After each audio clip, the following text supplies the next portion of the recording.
बिस्मिल्लाह रहमान रहीम। मोहतरम नाजरीन, इंसान का थकावट से बुरा हाल हो, सर्दी का मौसम हो, रिजाई और कंबल में लेटा हुआ हो, सर्दी से थर थर कांप रहा हो और फिर अल्लाह की पुकार यानी आजान की आवाज सुनकर गर्म लिहाफ और गर्म कंबल छोड़कर वो इंसान सख्त सर्दी में ठंडे पानी से वुजू करे, फिर सर्दी को बर्दाश्त करके नमाज अदा करे। लेकिन नमाज में इन 3 गलतियों की वजह से जब ये बंदा मस्जिद से बाहर निकलो तो इसकी नमाज को गंदे कपड़े में लिपेट इसके मुंह पर मार दी जाती है। आखिर वो कौन सी गलतियां हैं जिससे नमाज हमारे मुंह पर मार दी जाती है? आज की इस वीडियो में तफसील से इस पर बात करेंगे। मोहतरम नाज़रीन, हर इबादत का एक सतून और पाया होता है जिस पर पूरी इमारत का दारो मदार होता है। अगर कभी इस सतून पर कोई आफत आ जाए तो पूरी इमारत जमीन बोस हो जाती है। इस तरह जब इंसान एक दीनदार इंसान के दीन व अकायद के लिए एक सतून माइंड है, नमाज अमन हो या खौफ, सफर हो या कियाम, बीमारी हो या तंदुरुस्ती, सिवाय हाइजा और निफास वाली खवातीन कि हर शख्स पर कर्ज है। हज़रत अली बिन अबी तालिब फलसफा नमाज को इस तरह बयान फरमाते हैं, खुदावंद आलिम ने नमाज को इसके लिए वाजिब करार दिया है ताकि इंसान तकब्बुर से पाक व पकीज़ा हो जाए, नमाज के जरिए खुदा से करीब हो जाए। नमाज गुनाहों को इंसान से इस तरह गिरा देती है जैसे दरख्त से सूखे पत्ते गिरते हैं। नमाज इंसान को गुनाहों से और इस तरह आजाद कर देती है जैसे जानवरों के गिरदन से रस्सी खोलकर इन्हें आजाद किया जाता है। हज़रत अम्मार बिन यासिर रज़ी अल्लाह तआला अन्हु कहते हैं कि मैंने रसूल सल्लल्लाहु अलैहि वसल्लम को फरमाते हुए सुना है, आदमी नमाज पढ़ कर लौटता है तो इसे अपने नवाब के सवाब का सिर्फ 10वां हिस्सा, किसी को 9 हिस्से, किसी को 8, किसी को 7, किसी को छठा, 5वां, चौथा, तीसरा और किसी को आधा हिस्सा मिलता है, जिनके शराइत अरकान या खुशू खुजू में किसी तरह तो पूरी नमाज का सवाब नहीं लिखा जाता, बल्कि सवाब कभी कभी वो नमाज उलट कर पढ़ने वाले के मुंह पर मार दी जाती है। अब जिक्र करते हैं कि वो कौन सी ऐसी गलतियां हैं जिससे नमाज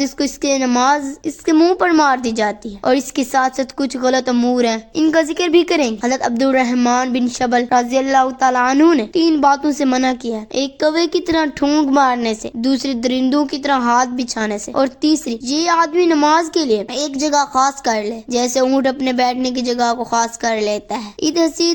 इस हदीस पाक में नमाज में हवानात से मुशाहबात की ममानात आई है जैसे कि ऊंट की तरह बैठना, और इस हदीस में जल्दी जल्दी नमाज पढ़ने को कौवे की तरह ठोंगे मारने से तशबीह दी है। ठोंगे मारने का मतलब जल्दी सजदा करना, और जब सजदे में इंसान अपनी कोहनियां जमीन पर बिछा ले तो दरिंदे की तरह फैल कर बैठने से तशबीह आई है और इस तरह करने से मना किया गया। हज़रत अबू कतादा रज़ी अल्लाह तआला अन्हु बयान करते हैं, रसूल सल्लल्लाहु अलैहि वसल्लम ने फरमाया, सबसे बुरा चोर वो है जो अपनी नमाज की चोरी करता है। साहबा ने अर्ज किया, अल्लाह के रसूल वो अपनी नमाज की चोरी कैसे करता है? आप सल्लल्लाहु अलैहि वसल्लम ने फरमाया, वो इसका रुकू सुजूद मुकम्मल नहीं करता। इस तरह नबी करीम सल्लल्लाहु अलैहि वसल्लम ने फरमाया कि जो शख्स अच्छी तरह वुजू करे, फिर नमाज के लिए खड़ा हो और खूब अच्छी तरह मुकम्मल रुकू सुजूद और किरात से नमाज पढ़े, नमाज को अपने वक्त पर पढ़े, गर्ज पर हर चीज की अच्छी तरह अदा करे, तो वो नमाजी को दुआ देती है कि अल्लाह ताला शाना तेरी भी ऐसी है, हिफाजत करे जैसी तूने मेरी हिफाजत की। पर फिर इस नमाज को नूरानी शक्ल में आसमान की तरफ चढ़ाया है और इसके लिए आसमान के दरवाजे खोल दिए जाते हैं। और जो शख्स नमाज को बुरी तरह से पढ़े, वक्त को भी टाल दे, वुजू भी अच्छी तरह ना करे, रुकू सजूद भी अच्छा ना करे, तो वो नमाज बद दुआ दे दी जाती है कि अल्लाह ताला तुझे भी ऐसा ही बर्बाद करे जैसा तूने मुझे जाया किया। इसके बाद वो नमाज पुराने कपड़े की तरह से लिपट कर नमाजी के मुंह पर मार दी जाती है। हुजूर सल्लल्लाहु अलैहि वसल्लम ने जल्दी जल्दी नमाज पढ़ने वाले की नमाज को नामुकम्मल बना देता है, खासकर रुकू से सजदे में जाने में जल्दी करते हैं। अबू मसूद रज़ी अल्लाह तआला अन्हु कहते हैं कि रसूल सल्लल्लाहु अलैहि वसल्लम ने फरमाया, ऐसी नमाज काफी नहीं होती जिसमें आदमी रुकू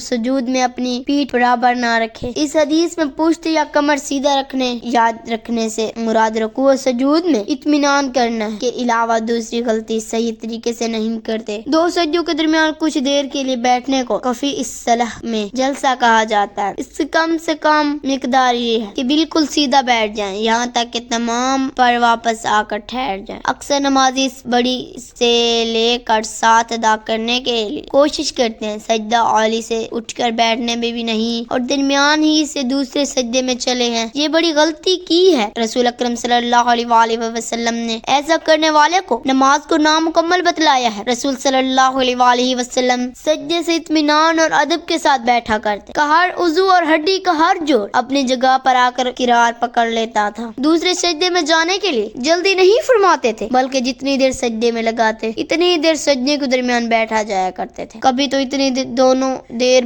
بیٹھتے رہتے کہ دیکھنے والا خیال کرتا شاید اب دوسرے سجدے میں جانا بھول گئے ہیں. حمزہ رضی اللہ تعالیٰ عنہ سے روایت ہے کہ ایک شخص بیٹھا ہوا اور اس نے نماز پڑھی. رسول صلی اللہ علیہ وآلہ وسلم مسجد کے ایک گوشے میں تشریف فرماتے. اس نے آ کر آپ کو سلام کیا تو آپ صلی اللہ علیہ وآلہ وسلم نے فرمایا اور تم پر بھی سلام ہو، جاؤ دوبارہ نماز پڑھو. تم نے نماز نہیں پڑھی. وہ واپس گیا اور اس نے پھر سے نماز پڑھی. پھر آ کر نبی کریم صلی اللہ علیہ وآلہ وسلم کو سلام کیا. آپ صلی اللہ علیہ وآلہ وسلم نے پھر فرمایا اور تم نے بھی سلام، جاؤ پھر سے نماز پڑھو. تم نے ابھی بھی نماز نہیں پڑھی. آخر تیسرے مریض نے کہا اللہ کے رسول مجھے نماز کا طریقہ سکھا دیجئے. آپ صلی اللہ علیہ وآلہ وسلم نے فرمایا جب تم نماز کا ارادہ کرو تو کامل وضو کرو، پھر قبلے کی طرف منہ کرو اور اللہ اکبر کہو، پھر قرآن سے جو تمہیں آسان ہو پڑھو، پھر رکوع میں جاؤ یہاں تک کہ پورا اطمینان ہو جائے، پھر رکوع میں جاؤ یہاں تک کہ پورا اطمینان ہو جائے، پھر رکوع سے اپنا سر اٹھاؤ اور پورے اطمینان کے ساتھ قیام کرو، پھر سجدے کرو یہاں تک کہ سجدے میں مطمئن ہو جاؤ، پھر اپنا سر اٹھاؤ یہاں تک کہ سیدھے بیٹھ جاؤ، پھر اس طرح اپنی ساری نماز ادا کرو.